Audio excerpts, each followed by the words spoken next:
Hey guys, Boris Slash from BK Forex. Welcome to our Forex Daily Technicals for 9/6/13. As always, trading Forex and margin care is a high level risk management suitable for investors. I ask you to read this disclaimer very carefully to understand all the issues associated with trading Forex on margin and seek advice from a beneficial advisor if you have any doubts. Well, the title today is will NFP drive dollar higher?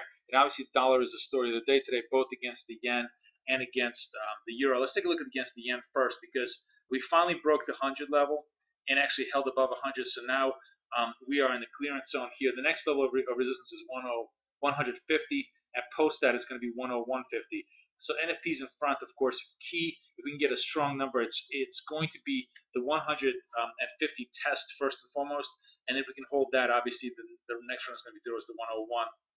Either way, the fact that we're holding at 100 for the time being is certainly relatively bullish for the dollar, and we'll see how Asia trades. Relatively quiet day in front of Asia today.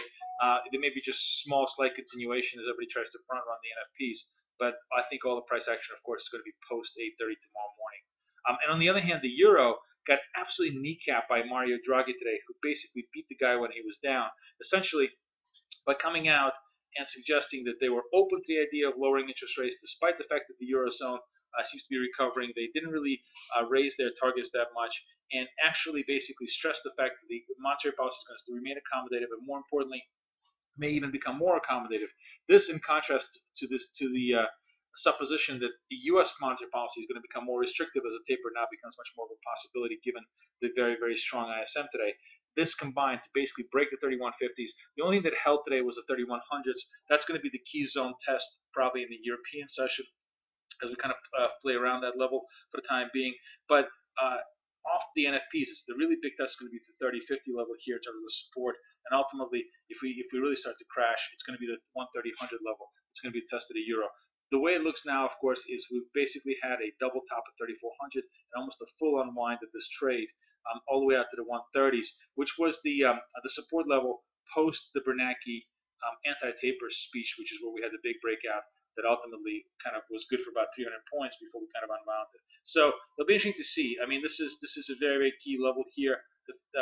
Tomorrow's data is certainly going to be a big driver, and more importantly, what's really going to be interesting to see is how we will react post data. If the data is very strong and the euro basically bounces off and then comes back up, perhaps it's going to be a bottom here. But if we stay to the lows of the day on the close of tomorrow post strong data, that should be a very interesting tell for possible further downside action. Cable, on the other hand, relative strength, but still also very, very weak. We've had a big basically flip here from 56.50 rejection off this move, possibly like a lower high over here. 55.50 next support, and then beyond that is 5500, and then the really big support is the 54 for cable. What's interesting is on the relative basis, it's the euro pound that's really the trade. Euro has just been very, very weak.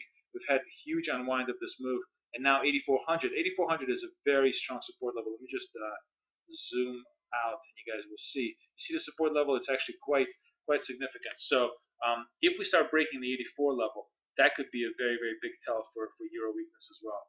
And last, Aussie, again, relative strength today. We basically corrected, but very minorly. Still held the 91 level. Continued to hold it right around here. And ironically enough, I think actually strong U.S. growth is modestly positive Australia, or at least certainly modestly positive Australia on a relative basis, because it suggests global growth remains relatively good, and that's good for the commodity economies. If you look at where's my Euro Aussie? If you look at Euro Aussie today, look at that big move, big move off to the upside, and then end on the lows of the day. The key level here is this 143.50 level. We break here, we're really pretty much unwinding all the way out to 142s. And just think about it, just about a week and a half ago, we were talking about 150 breakouts. Complete change. Look at this double top formation and really coming in practically almost to a full break of the support level of the 142s. So very much worth watching tomorrow.